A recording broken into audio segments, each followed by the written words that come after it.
Hello दोस्तों, कैसे हैं आप। दोस्तों, डीएलएड के संबंध में जो सुप्रीम कोर्ट का आदेश जारी हुआ है उसी का हम इसमें विश्लेषण करने वाले हैं। जैसे कि आप स्वयं देख सकते हैं, शीर्ष कोर्ट के फैसले के बाद डीएलएड डिप्लोमा धारक नई शिक्षा भर्ती प्रक्रिया में शामिल नहीं हो सकते। पूरा हम अपडेट पढ़ेंगे, उससे पहले जो आदेश जारी हुआ है उसे देख लेते हैं। तो ये वो आदेश है जो माननीय सुप्रीम कोर्ट से जारी हुआ है। इसे आप ऑफिशियली वेबसाइट से डाउनलोड कर सकते हैं। इसका मैं हिंदी में रूपांतरण कर रहा हूँ, इंग्लिश में तो आप पढ़ ही सकते हैं। जैसे कि आप स्वयं देखें, ये अपील रेट याचिकाओं के एक समूह उत्तराखंड उच्च न्यायालय नैनीताल द्वारा पारित 14 सितंबर 2022 के सामान्य निर्णय और आदेश को चुनौती देते हुए जो सचिव प्रारंभिक शिक्षा विभाग उत्तराखंड द्वारा यहाँ पर आप देखेंगे 10 फरवरी 2021 के आदेश को चुनौती देते हुए दायर की गई थी। देहरादून के माध्यम से उन्होंने 15 जनवरी 2021 को अपने पहले के आदेश को वापस लिया उच्च न्यायालय के माध्यम से। और यहाँ पर आगे पढ़ते हैं इसे।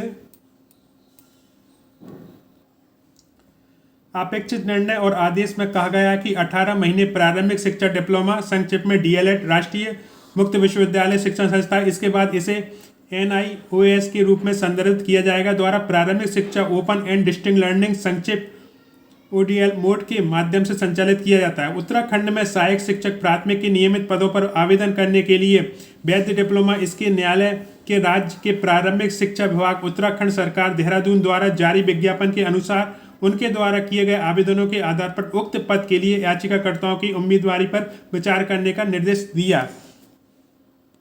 आप इसमें 43वां पॉइंट देखेंगे दोस्तों, तो उसमें लिखा है परिणाम में हम निम्नलिखित आदेश पारित करते हैं। आदेश क्या, पहला आप पॉइंट देखें, अपील स्वीकार की जाती है। ठीक है। अब सेकंड देखें, यहाँ पर उत्तराखंड उच्च न्यायालय नैनीताल द्वारा पारित 14 सितंबर 2022 के अपेक्षित निर्णय और आदेश को रद्द कर दिया गया है और यहाँ पर आप देखें थर्ड पॉइंट, मूल रिट याचिकाकर्ता द्वारा दायर रिट याचिका खारिज की जाती है। तो दोस्तों, कुल मिलाकर ये है जो 18 माह का डीएलएड डिप्लोमा है वो 2 वर्ष के डिप्लोमा के बराबर नहीं है, ये शीर्ष कोर्ट ने कहा है दोस्तों। और यहाँ पर यदि आप देखेंगे तो आगे जो एग्जाम होंगे उसमें नई शिक्षा भर्ती की प्रक्रिया में जो 18 महीने वाला डीएलएड है वो मान्य नहीं किया जा रहा है। एक तरह से पूरी अपडेट आपके सामने मैं पढ़ देता हूँ कि सुप्रीम कोर्ट ने मंगलवार को महत्वपूर्ण फैसला देते हुए कहा है कि राष्ट्रीय मुक्त विश्वविद्यालय संस्थान NIOS से 18 महीने का डीएलएड डिप्लोमा पाठ्यक्रम 2 साल के डिप्लोमा के बराबर नहीं है।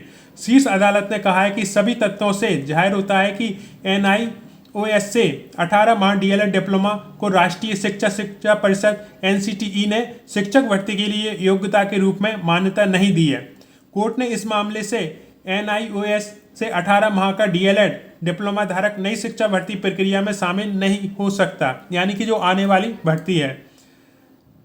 जस्टिस श्री BR गवाई और श्री प्रशांत कुमार मिश्रा की पीठ ने नैनीताल हाईकोर्ट के फैसले के खिलाफ उत्तराखंड सरकार और श्री जयवीर सिंह व अन्य द्वारा दाखिल विशिष्ट अनुमति याचिका को स्वीकार करते हुए यह फैसला दिया है। पीठ ने हाईकोर्ट के उस फैसले को रद्द कर दिया जिसमें कहा गया था कि NIOS से 18 माह का डीएलएड डिप्लोमा पाठ्यक्रम 2 साल के डिप्लोमा के बराबर है। शीर्ष अदालत ने कहा है कि हाईकोर्ट का यह कहना गलत है कि दोनों डिप्लोमा बराबर हैं, क्योंकि एक जो है 24 महीने का है और एक 18 महीने का है, इसलिए दोनों बराबर नहीं हो सकते। यहाँ पर ये जो है निकल के सामने आ रहा है। आगे देखें दोस्तों, NCTE द्वारा 23 अगस्त 2010 और 29 जुलाई 2011 की अधिसूचना के स्थान पर इस आशय है कि 18 माह के डिप्लोमा पाठ्यक्रम कोई अधिसूचना जारी नहीं की गई है जिसमें शिक्षकों की नियुक्ति के लिए न्यूनतम योग्यता के रूप में न्यूनतम 2 वर्ष के डिप्लोमा को अनिवार्य योग्यता माना गया था। ये टिप्पणी करते हुए शीर्ष कोर्ट ने फैसला रद्द कर दिया है। यहाँ पर आप देखेंगे शीर्ष कोर्ट के फैसले के बाद डीएलएड डिप्लोमा धारक नई शिक्षा भर्ती प्रक्रिया में शामिल नहीं हो सकेंगे। उच्चतम न्यायालय की पीठ ने नैनीताल उच्च न्यायालय के फैसले को पलटा। तो कुल मिलाकर जो है 18 महीने का डीएलएड जो कोर्स है वो आगे की भर्ती में जो है लागू नहीं किया जा रहा है। ये एक माननीय सुप्रीम कोर्ट का बहुत बड़ा जजमेंट है और इसका असर हर एक राज्य की जो आने वाली भर्ती हैं उन पर पड़ना स्वाभाविक सी बात है। इस विषय में आप क्या सोचते हैं दोस्तों, कमेंट बॉक्स में जरूर लिखें। धन्यवाद।